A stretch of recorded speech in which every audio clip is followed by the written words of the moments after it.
روایت میں آتا ہے کہ جب امام حسین علیہ السلام کو کربلا کے میدان میں شہید کر دیا گیا اور شمر ملوم نے یزید کے کہنے پر امام حسین علیہ السلام کا سر دھڑ سے الگ کر دیا اور شمر ملوم کے حکم پر امام حسین علیہ السلام کے سر مبارک کو بازاروں کے اندر بے حرمتی کرواتے ہوئے نوکے سینہ پر یزید کے دربار میں لے جا رہے تھے۔ امام حسین علیہ السلام کے سر مبارک نے تقریباً 52 جگہوں پر قرآن مجید کی تلاوت کر کے اپنے نانا نبی پاک صلی اللہ علیہ وآلہ وسلم کی نبوت کی گواہی دی۔ یہاں تک کہ کوفہ اور شام کے بیچ میں ایک ایسی جگہ بھی آئی جہاں پر نبی پاک صلی اللہ علیہ وآلہ وسلم کے پیارے نواسے حسین علیہ السلام کے سر مبارک نے ایک ایسا خطبہ دیا کہ آس پاس کے گاؤں والے تلواریں لے کر یزیدی فوج کے سامنے آ کھڑے ہوئے۔ ادھر شام کے دربار میں جب یزید کو پتا چلا کہ امام حسین علیہ السلام کا بڑا بیٹا امام زین العابدین ابھی تک زندہ ہے تو یزید نے یہ حکم دیا کہ جا کر شمر ملوم اور عمر بن سعد سے کہو کہ جیسے امام حسین علیہ السلام کے باقی خاندان والوں کو شہید کیا ہے ویسے ہی حضرت امام حسین علیہ السلام کے بڑے بیٹے امام زین العابدین کو بھی شہید کیا جائے، کیونکہ یزید یہ نہیں چاہتا تھا کہ کوئی بھی آل رسول کا ایک فرد بھی زندہ رہے۔ یزید یہ بھی چاہتا تھا کہ اس دنیا میں کوئی بھی ایسا شخص موجود نہ ہو جو اپنے آپ کو نبی پاک صلی اللہ علیہ وآلہ وسلم سے نسبت دے، اور وہ یہ چاہتا تھا کہ اس پوری دنیا میں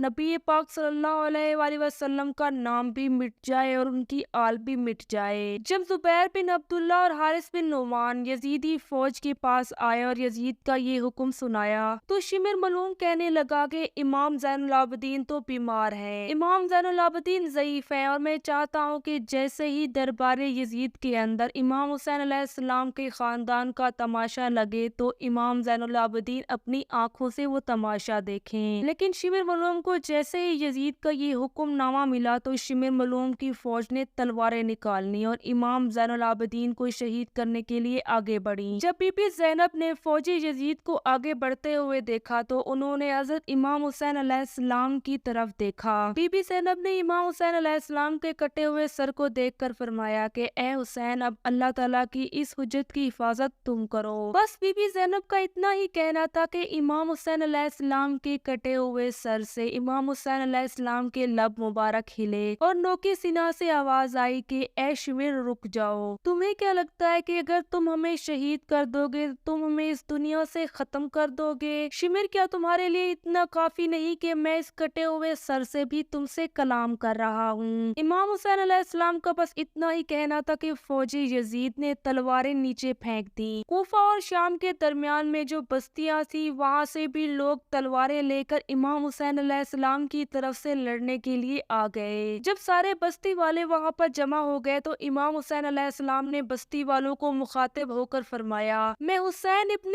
علی ہوں جو کہ نبی پاک صلی اللہ علیہ وآلہ وسلم کا نواسا ہے، اور نبی پاک صلی اللہ علیہ وآلہ وسلم وہ نبی ہے جو تمام نبیوں سے افضل ہیں۔ آج جس خاندان کو شمر ملوم قیدی بنا کر یزید کی دربار میں لے کے جا رہا ہے، اسی خاندان کے بارے میں اللہ تعالیٰ نے قرآن مجید میں قسمیں کھائی ہیں۔ یہ جو قیدی بنی ہوئی بیبیاں ہیں یہ نبی پاک صلی اللہ علیہ وآلہ وسلم کی بیٹیاں ہیں، اور جو کٹے ہوئے سر تم لوگ نیزوں کے اوپر دیکھ رہے ہو یہ نبی پاک صلی اللہ علیہ وآلہ وسلم کی آل سے ہیں۔ امام حسین علیہ السلام کے اس خطبے کو سن کر آس پاس کے بستی والے جو لوگ وہاں پر تلواریں لے کر آئے تھے انہوں نے اپنی تلواریں شمر کی فوج کے اوپر رکھ دیں۔ جب شمر ملوم نے دیکھا کہ بستی والوں نے اپنی تلواریں فوجیوں کی گردنوں پر رکھی ہوئی ہے تو شمر ملوم نے یہ کہا کہ ہم امام زین العابدین سمیت تمام بیبیوں کو یزید کی دربار میں باحفاظت پہنچاتے ہیں، اور اس کے ساتھ ساتھ ہم یزید کو یہاں پر ہونے والا جو بھی واقعہ تھا وہ سارا سنائیں گے، پھر یزید جانے امام زین العابدین جانے، اور یزیدی فیصلہ کرے گا کہ امام زین العابدین کا کیا کرنا ہے۔ جب امام زین العابدین سمیت اہل بیت کو یزید کے دربار میں پہنچایا گیا، جب امام زین العابدین نے یزید کے دربار میں پہنچ کر خطبہ دیا تو یزید کے وہ ساتھی جو یزید کے ساتھ تھے انہوں نے یزید کو لعنت ملامت کرنا شروع کر دی، اور وہ سارے کے سارے یزید کے خلاف ہو گئے، اور یوں یزید کی دربار میں ہی یزید کے خلاف بغاوت نے جنم لیا، اور یوں ہی 2 سال گزر گئے اور امام زین العابدین کو 2 سال کے بعد رہا کر دیا گیا۔ جب یزید نے